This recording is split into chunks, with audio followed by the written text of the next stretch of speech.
Hello student, मैं विष्णु दिवाकर। इस video में हम बात करने वाले हैं discipline specific core course semester third CBCS students के भारत का इतिहास 1200 से लेकर 1700 ईस्वी तक। इसमें हम हिस्ट्री की वीडियो के बारे में बात करने वाले हैं। तो जो भी आपकी हिस्ट्री है थर्ड सेमेस्टर की, तो थर्ड सेमेस्टर की हिस्ट्री का जो आपका पहला लेसन है, यानी कि जो यूनिट वन है आपकी, तो यूनिट वन में से हमने एक क्वेश्चन तैयार किया है।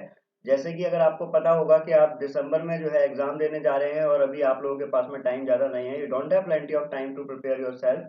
तो अब हमें क्या करना है, अब हमारे को जो है शॉर्ट में तरीके से चीज़ों को समझना है।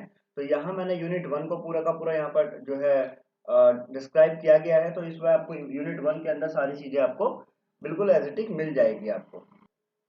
तो वीडियो को हम स्टार्ट करते हैं। सबसे पहले जो मैंने आपको बताया था कि इसमें से आपका जो क्वेश्चन है वो किस तरीके से आपको याद करना है।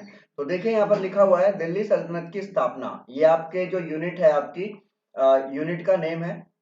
यूनिट फर्स्ट जो है आपकी, उसका नेम है दिल्ली सल्तनत की स्थापना। अब इसमें से जो क्वेश्चन है वो दिल्ली से भारतीय उपमहाद्वीपों पर शासन करने वाले राजवंश। कितने राजवंश ऐसे रहे जिन्होंने यहाँ पर शासन किया है दिल्ली पर, ठीक है। तो जल्दी से हम स्टार्ट करते हैं।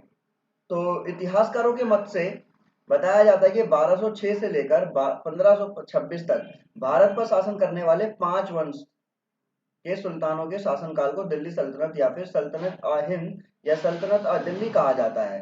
तो आखिर ये 5 जो वंश हैं, ये कौन कौन से वंश हैं, हम इन पांचों वंश के बारे में यहाँ पर हम शॉर्ट में पढ़ेंगे, जिससे कि आप लोगों के अगर एग्जाम में ये क्वेश्चन पूछा जाता है या फिर इस वाले यूनिट से कोई भी क्वेश्चन आता है तो आप वहां पर इस आंसर को लिख सकते हैं। तो ये 5 वंश जो थे वो कौन कौन से थे। सबसे पहला वंश था आपका गुलाम वंश, जो कि 1206 से लेकर 1290 तक रहा। उसके बाद खिलजी वंश जो कि 1290 से लेकर 1320, और उसके बाद में तुगलक वंश जो कि 1320 से लेकर 1414 तक। और उसके बाद में आता है सैयद वंश जो कि 1414 से लेकर 1451 तक। और उसके बाद में लास्ट वंश आता है आपका पांचवा लोधी वंश, जो कि 1451 से लेकर 1526 तक था। इसमें से पहले 4 वंश मूल रूप से तुर्क थे और आखिरी जो था वो अफगान था।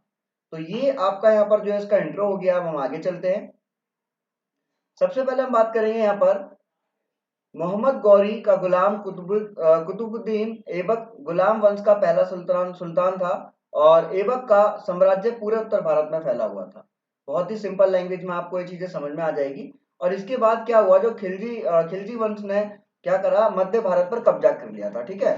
तो इसके बाद का जो हमारा कॉन्सेप्ट है वो क्या है कि जो खिलजी वंश ने क्या करा, मध्य भारत पर कब्जा किया, और लेकिन भारतीय उपमहाद्वीप को संगठित करने में नाकाम रहा। और इसने भारतीय इस्लामिक वास्तुकला के उदय में महत्वपूर्ण भूमिका निभाई। इस्लामिक वास्तुकला का जो उदय हुआ, तो ये जो जैसे हाई पोस्ट ऊपर जाता रहा, तो ये इसमें महत्वपूर्ण भूमिका निभाई थी, ठीक है। अब दिल्ली सल्तनत मुस्लिम इतिहास के कुछ कालखंडों में है जहां किसी महिला ने सत्ता संभाली, और 1526 में मुगल सल्तनत द्वारा इस साम्राज्य का अंत हो गया। उसके बाद यहाँ पे अगर हम वंश की बात करें तो देखिए, जो गुलाम वंश है आपका, कुतुब उद-दीन ऐबक एक गुलाम था जिसने दिल्ली सल्तनत की स्थापना की थी, और वह मूल रूप से तुर्क था। तो ये आपको यहाँ पर इजीली तरीके से आपको समझ में आ रहा होगा। उसके गुलाम होने के कारण ही इस वंश का नाम गुलाम वंश पड़ा। ऐबक 4 साल तक दिल्ली का सुल्तान बना रहा, और उसकी मृत्यु के बाद 1210 ईस्वी में आराम शाह ने सत्ता संभाली, परंतु उनकी हत्या इल्तुतमिश ने 1211 ईस्वी में कर दी। और उसके बाद क्या हुआ, इल्तुतमिश की सत्ता अस्थायी थी और भारत से मुस्लिम अमीरों ने उनकी सत्ता को चुनौती दी। कुछ कुतुबी अमीरों ने उनका साथ भी दिया। अब उसके बाद में क्या आया, उसके बाद में आया आपका खिलजी वंश, ठीक है। तो मैंने आपको जैसे कि पहले बताया था कि पीडीएफ जो है वो आपको डिस्क्रिप्शन में मिल जाएगी, वहां से आप पीडीएफ डाउनलोड कर सकते हैं और इन नोट्स को आप नोट डाउन कर सकते हैं। खिलजी वंश, इस वंश का पहला शासक जलालुद्दीन खिलजी था। उसने 1290 ईस्वी में गुलाम वंश के अंतिम शासक जो थे शमसुद्दीन कैमूर्स की हत्या कर सत्ता प्राप्त कर ली थी, और उसके बाद केबुकबाद को तुर्क, अफगान और फारस के अमीरों के इशारे पर हत्या कर दी गई। आगे जलालुद्दीन खिलजी मूल रूप से अफगान तुर्क मूल का था। उसने 6 वर्ष तक शासन किया। उसकी हत्या उसके भतीजे और दामाद जूना खान ने कर दी थी। जूना खान ही बाद में अलाउद्दीन खिलजी नाम से जाना गया। तो यहाँ पर आपको बहुत ही इजीली समझ में आ गया होगा कि जूना खान ही बाद में किस नाम से जाना गया, अलाउद्दीन खिलजी के नाम से। उसके बाद में है तुगलक वंश। अब तुगलक वंश जो था उसने दिल्ली पर 1320 से लेकर 1414 तक राज किया। तुगलक वंश का पहला शासक गाजी मलिक, जिसने अपने को गयासुद्दीन तुगलक के रूप में पेश किया। वह मूल रूप से तुर्क भारतीय था और उसके पिता तुर्क और मां हिंदू थी।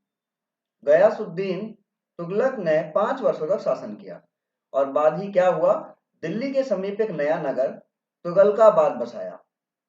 और कुछ इतिहासकारों जैसे कि विंसेंट स्मिथ के अनुसार वह अपने पुत्र जूना खान द्वारा मारा गया, जिसने 1325 ईस्वी में दिल्ली की गद्दी प्राप्त की। जूना खान ने स्वयं को मोहम्मद बिन तुगलक के पेश किया और 26 वर्ष तक दिल्ली पर शासन किया। उसके शासन के दौरान दिल्ली सल्तनत का सबसे अधिक भौगोलिक क्षेत्रफल रहा, जिसमें लगभग पूरा भारतीय उपमहाद्वीप शामिल था। फिर आता आपका सैयद वंश। शासनकाल 1414 से 1451 तक। सैयद वंश एक तुर्क राजवंश था जिसने दिल्ली सल्तनत पर 1415 से लेकर 1451 तक शासन किया। तमुरुद पर आक्रमण और लूटने दिल्ली सल्तनत के बाद बदमाशों ने छोड़ दिया था और सैयद वंश के शासन के बारे में बहुत कम जानकारी है।